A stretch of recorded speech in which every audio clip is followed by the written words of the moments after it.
para lang labanan itong sindikato, itong mafia na ito.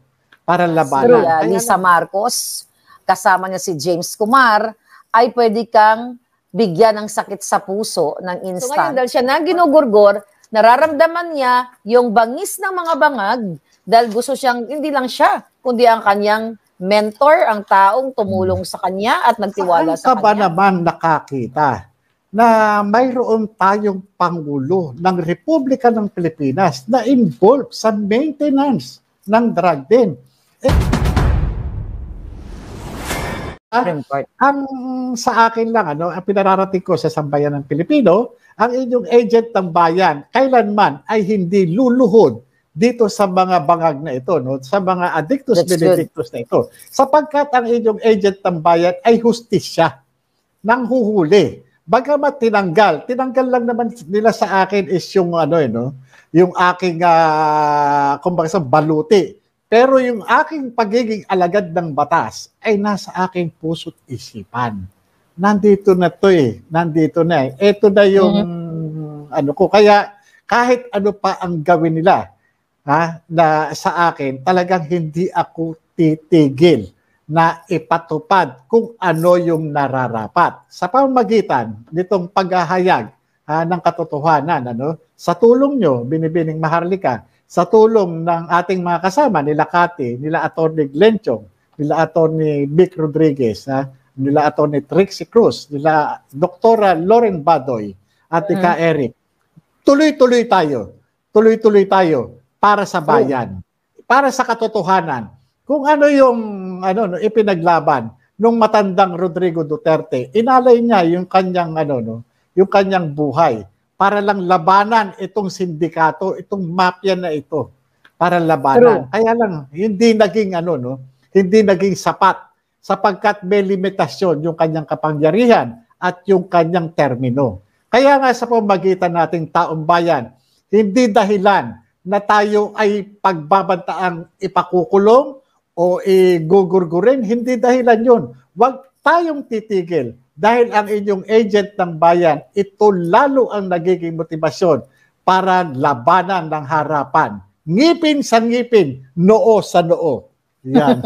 Kalbo sa kalbo. Kalbo sa kalbo. Kasi yung nanonood. Di ba? Kung sila butod sa butod, wala tayong kalbo sa kalbo. Agent. At least, di ba, nakakatawa pa tayo ng bonggang-bongga kahit ginugurgur tayo.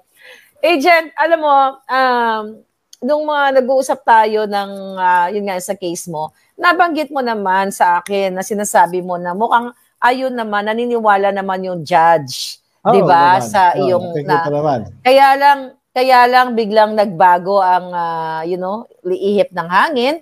So, ikaw, wala kang idea, but ako, may mga puting ahas na nakakarating sa akin. So, sige lang, ganun talaga, tuloy-tuloy ang laban natin. So after nag-appeal na kayo, so I hope i-expect tayo ng positive result.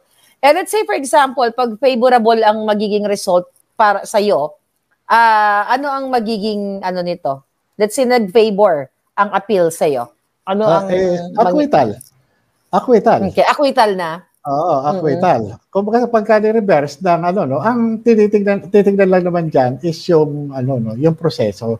Kung bang nasunod yung siyempre, sabi nga, pinag-uusapan nga natin, ina-expect na natin na talagang yung mga dito tayo gagantihan doon sa mga kaso na pero sa ikababatid ng lahat lalo na sa ating mga taga-suporta na itong kaso na ito ay hindi ko ikinahihiya.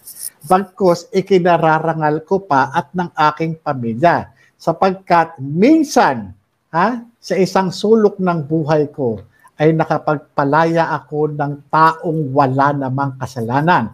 Kung ano man ang maging kapalaran o kapalit doon, ito ay bilang parte ng aking tungkulin bilang isang alagad ng batas. Itong pagiging alagad ng batas nga nito at ang talagang kapupuntahan mo dito ay kamatayan, kulungan o ospital. Yan lang naman yun yung magiging Sana lang dito sa pag-apila, no, yung mga hahawak na mga abogado sa case, alam ko na uudyukan at uudyukan ng gobyernong ito. Sana nanonood sila at sana pairali nila yung sinumpaan nilang trabaho na sila ay magtatanggol sa mga taong walang kasalanan. Hindi yung magtatakip sila o magtatanggol sa mga taong bangag dahil ikaw ay nagtestimonya na si Lisa Marcos, kasama niya si James Kumar, ay pwede kang bigyan ng sakit sa puso ng instant or pwede kang sagasaan kapag ikaw ay pag hindi pumayag na pigilan ka sa pagtestimonya sa PIDEA leaks. Kaya lang, you're smart enough na mayroon kang CCTV, kaya naman nakita yon ng buong bayan na hanggang ngayon ay hindi pa rin pinapatawag dyan sa Senado. Yan yung CCTV. Ayan na CCTV. So, ako, nanawagan ako na sa chairmanship ni Senator Bato, although, naggugurguran tayo sa social media, at ngayon siya na ginugurgur. Ayaw niya kasi maniwala sa akin eh. Ayaw mo kasi maniwala sa akin, Senator Bato, November pa ako nagsasalita eh. So ngayon, dahil siya na ginugurgur, nararamdaman niya yung bangis ng mga bangag dahil gusto siyang, hindi lang siya, kundi ang kanyang mentor, ang taong tumulong sa kanya at nagtiwala sa kanya, si Pangulong Duterte. So I hope na sa paglabas ni Cathy Binag at ang mga testimonya mo doon sa PIDEA leaks hearing, sana maisipan ni Senator Bato na ipatawag muli, buhayin muli itong hearing na ito at ipatawag niya si Kumar at si Lisa Marcos na hindi nagkaroon ng closure, di ba? Tama. At maidagdag ko, no, napakaseryoso, lalo na yung mga revelation nito si Cathy Binag. Sapagkat, saan ka ba naman nakakita na mayroon tayong Pangulo ng Republika ng Pilipinas na involved sa maintenance ng drug din? Kung titignan mo, ang parusa sa provision ng Comprehensive Dangerous Drugs Act, particular sa Section 6, Article 2, ng Republic Act 9165, life imprisonment. Biruin mo, doon kayo nagdadaos ng pag-sesesyon, ng paggamit doon sa bahay. Di ba, drug din ito, may tuturing. Ito, ikaw bilang PIDEA agent, so ito yung actual na dinidemo, sinasalaysay ni Cathy at nagtugma nga doon sa salaysay ng confidential informant, ito ay may kaparusahang panghabang buhay na kulong? Habang buhay. At ito ay talagang capital offense o grave offense, ano? At yung ginawa nitong si First Lady Lisa Araneta Marcos, yung ginawa niyang pag-aalok, violation ng Section 5. Ito yung mga kaso ng mga drug pusher, ng tulak. Kaya meron tayong First Lady na tulak. Ng illegal na pulburon. Tulak ng ina, no? Kaya nagtataka ako dito sa PIDEA, Nagtataka ako dito kay Director General Lasso. Ano na yung inaantay ninyo? Diyan sa DILG. Kay Secretary Abalos, ano inaantay nyo? Kay General Marbil, ano na inaantay ninyo? Ang linaw-linaw nitong sinasabi, nitong Cathy Binag. Kung ako ang PIDEA, kung ako ang nandyan, ipasusupin ako agad itong si Cathy Binag. Pakukunan ko ng statement yan. Pakukunan ko agad. Ay lang, anong petsa na? Magmula nung lumabas siya. Pinatawag ba yan ng PIDEA? Pinatawag ba ng Philippine Police Drug Enforcement Group? Wala. Yeah. Kahit ng NBI RAID, wala.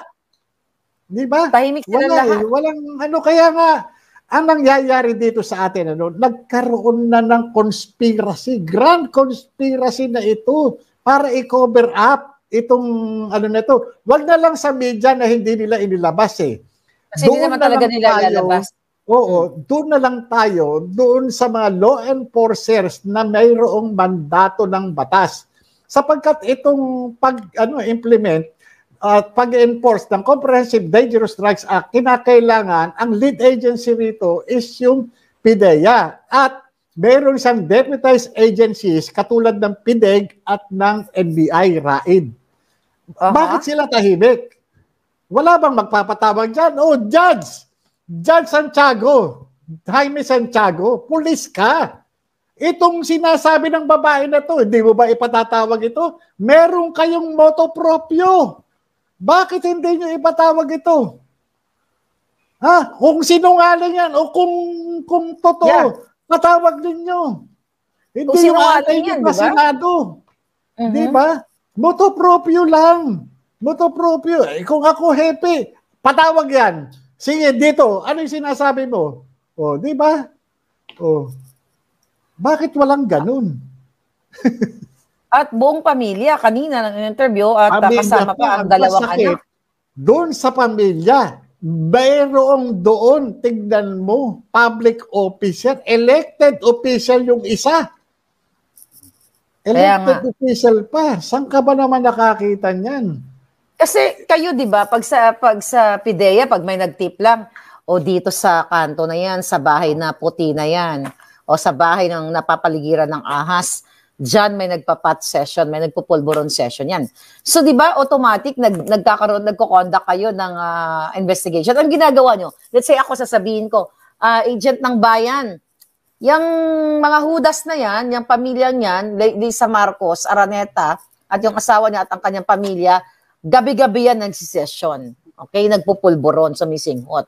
Ano gagawin mo?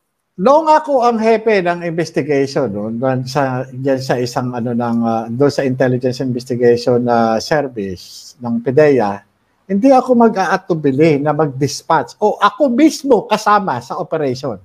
Talagang i-verify ko yung veracity ng report. Lalo na kung may ganyan nagsasalita, abay patatawag ko yan.